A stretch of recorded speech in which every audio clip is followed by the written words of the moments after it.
Benjamin Netanyahou a fui. Benjamin Netanyahou, il n'est plus en Israël.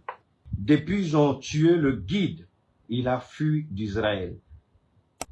Depuis que son bureau a été visé et que son bureau, le bureau du président, le bureau du premier ministre israélien, on a envoyé un missile, on a rendu ça en cendres.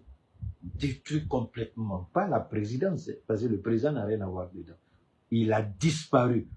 Moi, je pensais qu'ils étaient garçons. Attends, vous contrôlez le ciel, vous contrôlez la mer, vous contrôlez l'Iran. Comment Benjamin Netanyahu peut fuir d'Israël?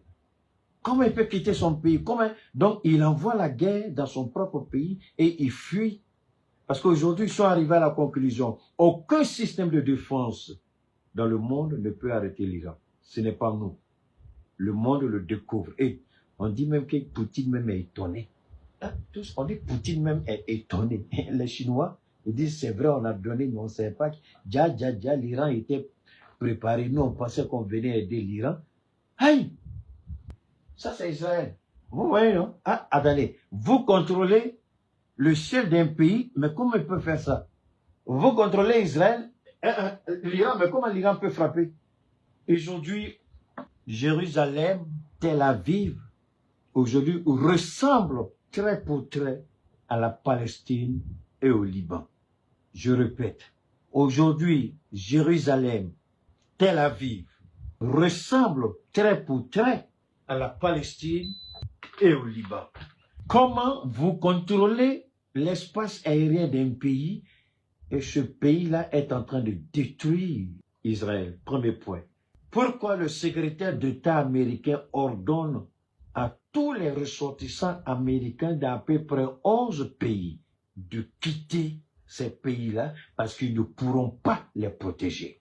Pourquoi Marco Rubio, secrétaire d'État, demande aux ambassadeurs de dire aux Américains de quitter ces pays? L'Amérique ne l'avait jamais fait avant. Comment un pays que vous contrôlez l'espace aérien arrive à détruire vos centres de commandement depuis l'Arabie Saoudite, le Koweït, le Bahreïn, où vous avez investi plus de 30 à 40 milliards de dollars en investissement, équipement et autres. Aujourd'hui, ces centres de contrôle de drones, la 5e flotte maritime, tout aujourd'hui, rien n'est opérationnel. Ça, ce sont des petits drones qui se sont faufilés. Les hôtels qui sont frappés, ce ne sont pas des cibles par hasard. Ce sont des hôtels où sont logés des militaires américains. Il y a une image que je ne vais jamais vous présenter parce que je n'ai pas voulu moi-même, j'ai avec moi, mais je n'ai pas voulu regarder. J'ai suivi ça en direct. Il y a des bombes que l'Iran largue, c'est pas joli. Les gens sont dépiécés. Dites bien, les gens sont dépiécés. Quand vous tuez l'animal, la façon dont vous enlevez l'intestin ici, vous mettez jugot par là, passi par là, c'est comme ça que en Israël les gens sont. Les gens se promènent dans les rues pour ramasser leurs corps. Israël reconnaît que depuis que Israël existe, elle n'a jamais connu ça.